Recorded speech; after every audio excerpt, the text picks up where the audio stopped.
Rockstars. Welcome to the You Are the Rockstar show. Thanks for tuning in. In this episode, I sit down with Addie from Halocene. Halocene has over 200 million views on YouTube and over 31 million streams on Spotify. They are one of the first bands to regularly live stream their performances on Twitch, and they have built their band into a massively successful business, all by themselves. You're going to hear Addie discuss how they have used Twitch to find massive success and to create their own unique expression, how they persevered through having one of their songs used on a massive show without getting compensated or even recognized, how they built their band into a wildly successful business being DIY musicians, and also how you can find your own unique creative expression and get it out there. I got a little extra creative with this episode, and I had my friend Whitney, who's a legendary artist, photographer, videographer, animate this episode so Addie and I appear as cartoons. So I hope you enjoy. You guys in Halocene have built an epic business, and I feel, a really strong connection with you guys, not only because we had you on a cover, but because you guys have a similar business model to our last night, to where you do everything yourself. Right. You're your own manager, your own label, and I know that takes a lot of work, and that also naturally becomes something that you're faced with a lot of obstacles to reframe and overcome. So what I'm wondering is if there's ever a time that you really doubted that you were going to be able to pursue your dreams in regards to Halocene, or a way that you had to pivot to make those dreams a reality. Everybody's got doubts along the way, right? And for us, we've been doing it for so long, over 10 years, probably 12 years now. I lose track, but we've been at it so long, and we've had mild successes along the way. But until this year, I wouldn't have even considered Halocene to be, able to pay the bills. It basically just paid for itself. It was so over that period of time and just barely making it by, it was almost constant doubt. It was constant, is this really worth our time? But I kind of built my life on that this was going to be what I was going to do. So we made it work, and we found other ways to make money in the meantime by doing toy jingles or, voiceover work and random kind of stuff to just make money on the side to be able to afford to do ultimately wanted to do.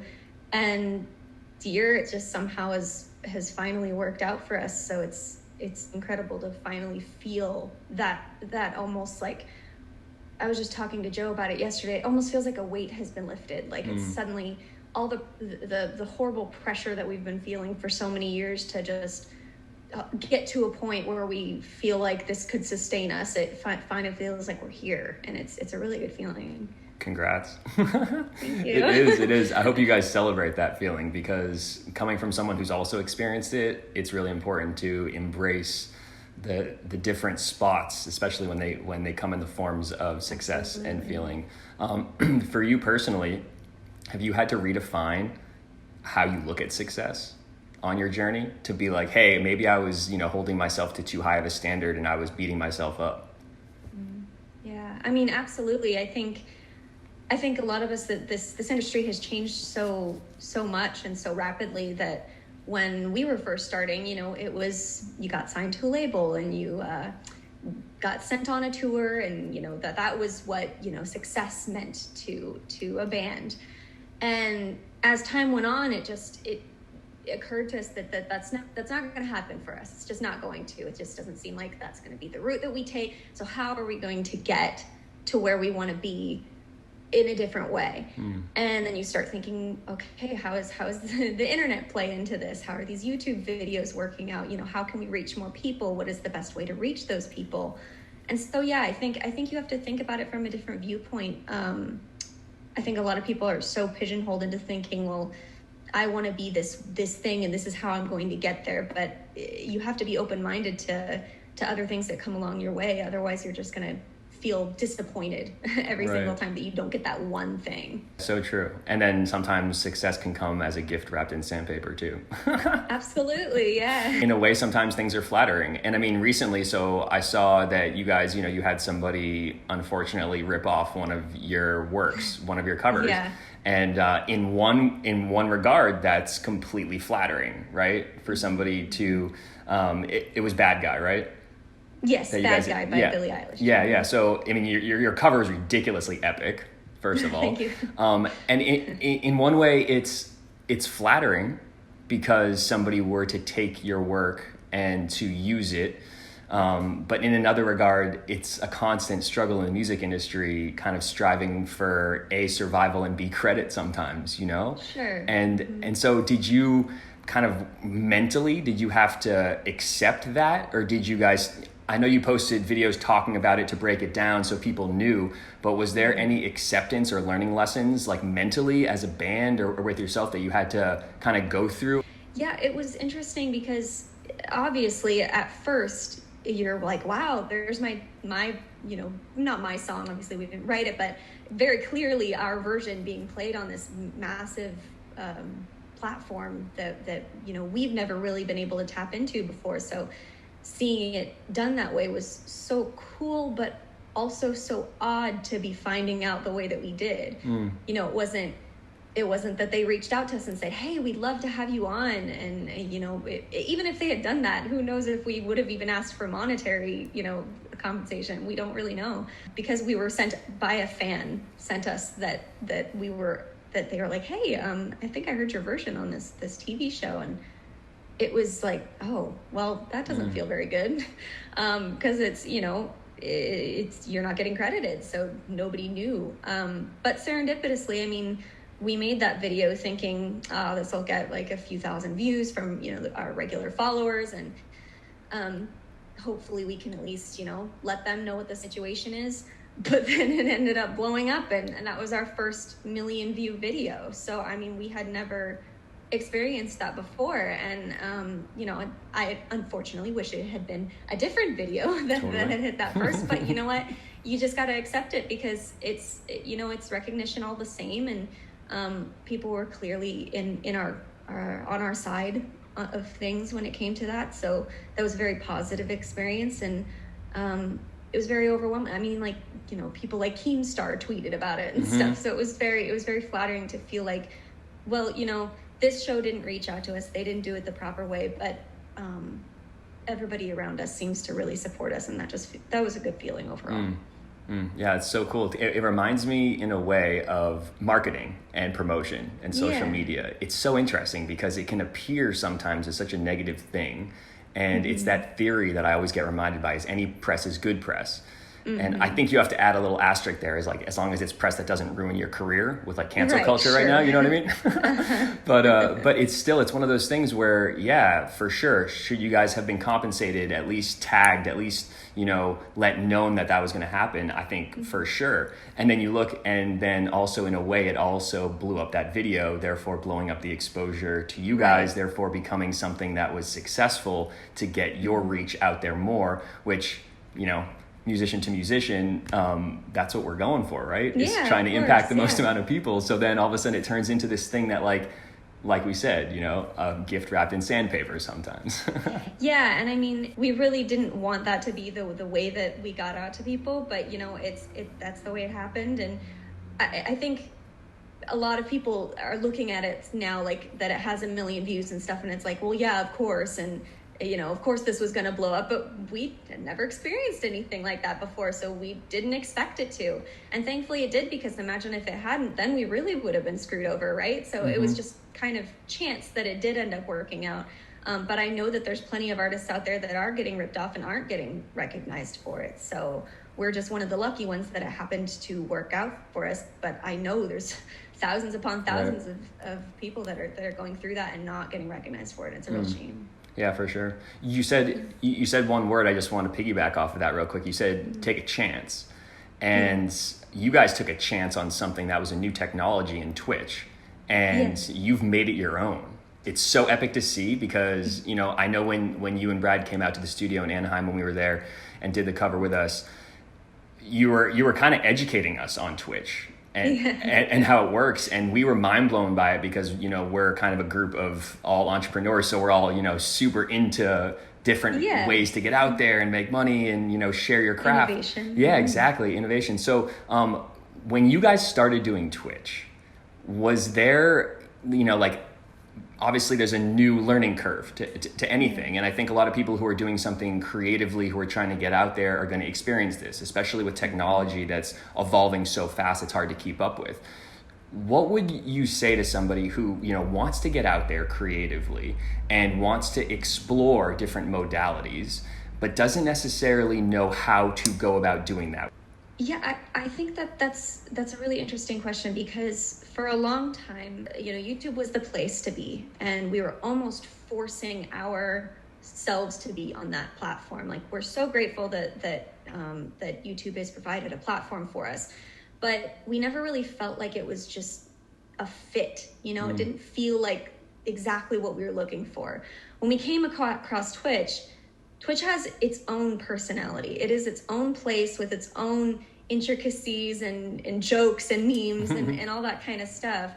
And when we finally started live streaming there, it just felt like home. It felt like, wow, this is the place that for how many years we've been looking for, after touring and playing covers out at bars and, you know, and then doing YouTube covers and making original music. What is it that really calls to us? And when we got to Twitch, it was almost like, wow, this is finally where we feel like we're just being ourselves. Like, it's just authentic and we resonate with our audience. And that was what we cared about most, was interacting with our audience.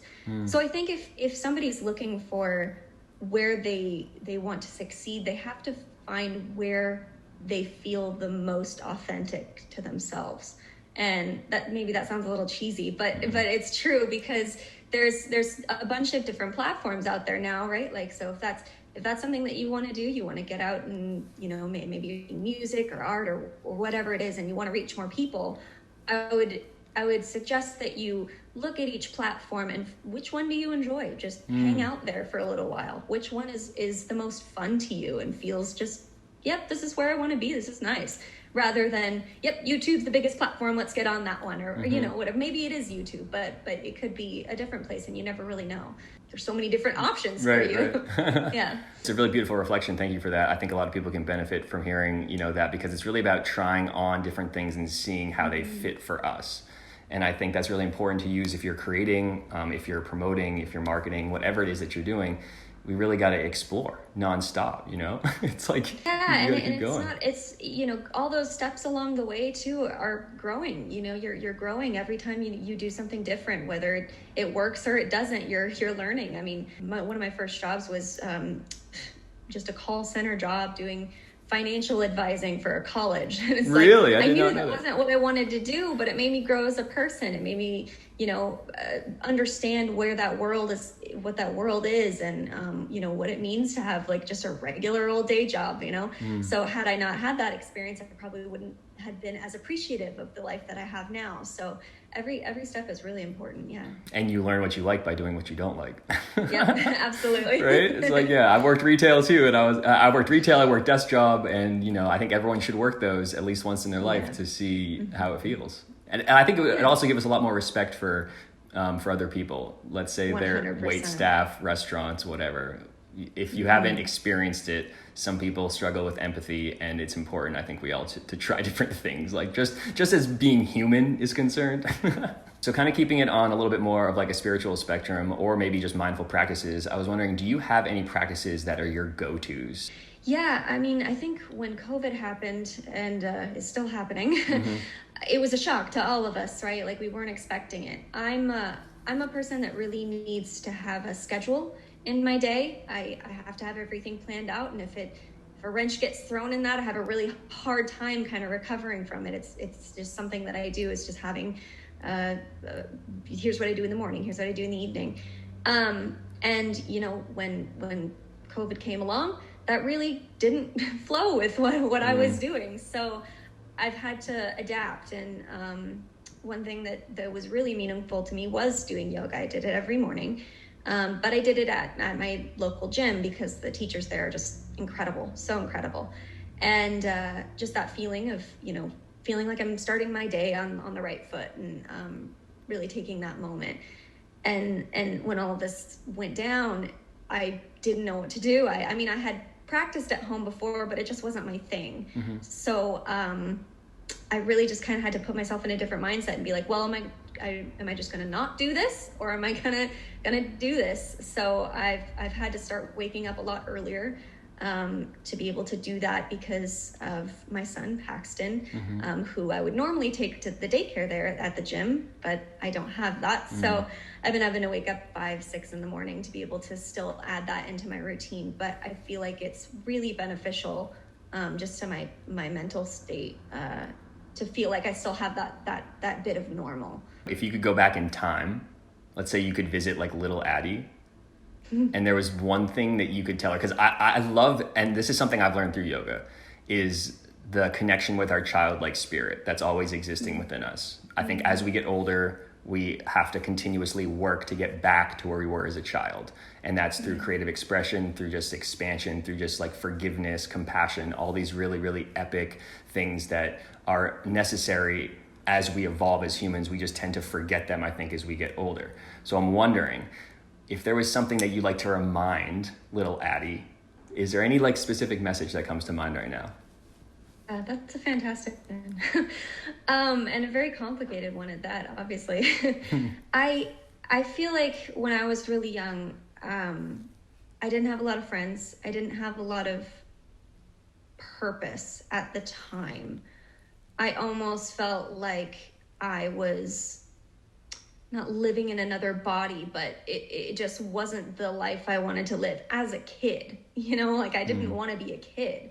I wanted to be out playing music ever since I was little. That was all I wanted to do. And I felt like school was holding me back. These people around me that were honestly just childish to me at the time, where it felt like it was holding me back. And it was honestly a really sad time for me, just feeling like I had no purpose in life.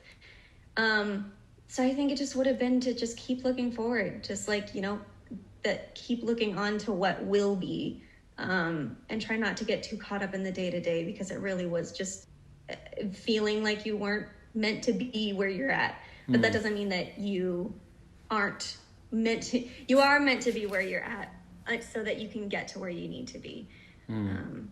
Yeah. I love that.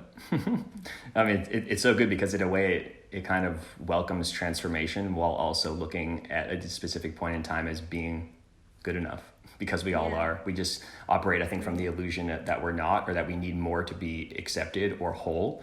And that can get in the way, I think, a lot of our, our own evolution, our own creative process, just because we don't think anything's good enough. And I know from being in the studio with you and Brad that you guys, obviously, you want it to be done. You're just like Matt and Trev, you know what I mean? Like, it's done and you want it to be perfect, right? Quote unquote perfect. And so, one thing I've observed in the studio space, especially with Matt, is that, he could sit there and mix and master something forever, but, it might not change a ton if he sits there for weeks on end. And that also goes for guitar parts, singing parts, all these things. A lot of times, the best one is sometimes the one that's got the most heart and is a little bit, the first one, right? It's the first one. Right. And it's sometimes the one with a little more imperfections, but it just works. Yeah. And I think that is beautiful because it allows you to look back and kind of like put a little bit of like a marker where you were, so that this way, we can look back and be like, hey, that's where I was. And that's 100%. Totally cool, Yeah, I mean, I think it's, ironically enough, my biggest security is my voice, which, can be a good thing because it, motivates me to continue to want to get better, but obviously can be a bad thing for my own self-image. And I think that does come from producing my own vocals. I mean, my ear is literally trained to hear what is wrong with a vocal. So I can't even listen to myself sing live. Like it's like nails on a chalkboard. So it's something that I'm really trying to work on. But I think that we are always kind of seeking perfection in life and in our music, obviously, because we want to create the best thing for somebody. But you never know. Like I record live now. I record my sessions live with some of our Patreon fans. So they're able to watch me live, and they'll often be like, this is so good, and you're doing your first take, so just leave it. And I'm like, but it has to be better. So I think it's interesting because we hold ourselves to such a higher standard sometimes that we wouldn't hold others to. I mean, I have a bunch of other singers that work for me for different like toy jingles and stuff like that, and I don't think that about them. I don't think, oh, why didn't you do a better take here? And I'm just like, oh, great, sounds good.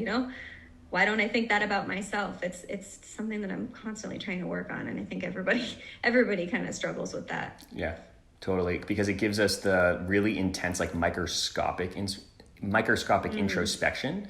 Because when you listen to yourself speak or sing, I think like you're focusing on the imperfections rather than this is good, I can do this a little bit better. And it's easier to fall into the mindset of like, oh my God, I sound so weird, or I sound so like awkward, Right. But in a way it allows us to become better, whether that's with little inflections or learning, oh, I like what I did there or what I didn't do there. But it comes with that reflection. One thing that I wanted to share is just that's coming out right now, and you're talking about with the Patreon, right? So you putting yourself out there live with Patreon as you're tracking, which is an epic experience, especially for anyone to see anyone in the studio. There's a level of vulnerability that exists in that, especially when you're sharing that, a lot of, kind of hyper focus goes towards your vocals. Yeah. In your vulnerability, there's so much strength.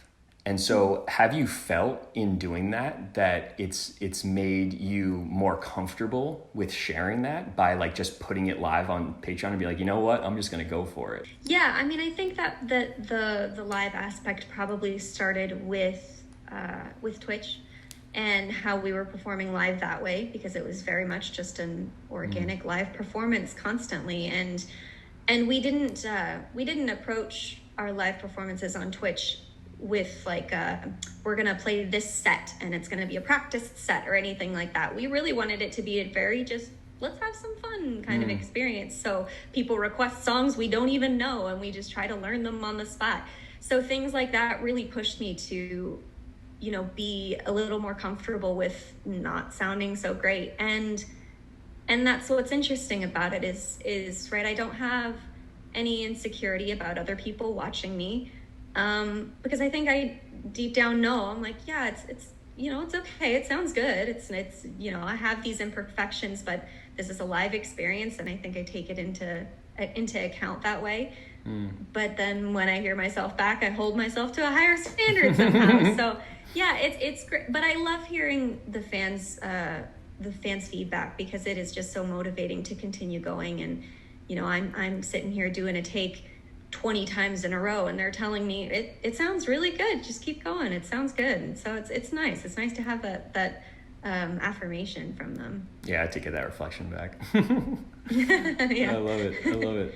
Oh, that's so awesome. Well, thank you for sharing that all. I appreciate your willingness to express both vulnerability as well as your own creative expression and the journey that you've been on. From all of our last night, we appreciate all that you guys do in Halocene, and are stoked for you guys, and are just excited for what the future holds. So thank you for being down to hop on here and share your knowledge and your wisdom, and appreciate you. Thank you. Yeah, I mean, I honestly, like, you guys were so motivating to us at that time that we came out and did that cover with you, because while we have a very similar business model, you guys were doing it at a level that we just had not experienced before. But it showed us that it was possible, and that we were able to achieve something like that, and it just kept us so motivated. We came back home and we're like, all right, we're gonna do this. So it was great. And then I loved being able to talk with you, and I think this is such a great thing that you're doing, because you're inspiring so many other people to continue on and get motivated and feel more positive about their life. I mean, your Instagram is just like a beacon of light. It's so great to hear. So thank you. I hope you all enjoyed that. Thank you so much for being here. I appreciate each and every one of you. You can check out Halocene on YouTube, Twitch, and all over social media. I also just released my second book in the You Are the Rockstar series. This one is called Finding Your Financial Flow, and it's all about achieving abundance, developing well-rounded success, and a positive relationship with money. So if that interests you, or you feel like there's someone in your life that could benefit from it, head over to Amazon and grab a copy. Thank you again so much for taking time out of your day to be here with me. It means a lot. I'll see you really soon in another episode of You Are the Rockstar Show. Until next time, keep showing up one day at a time and become the rock star of your own life. See you soon.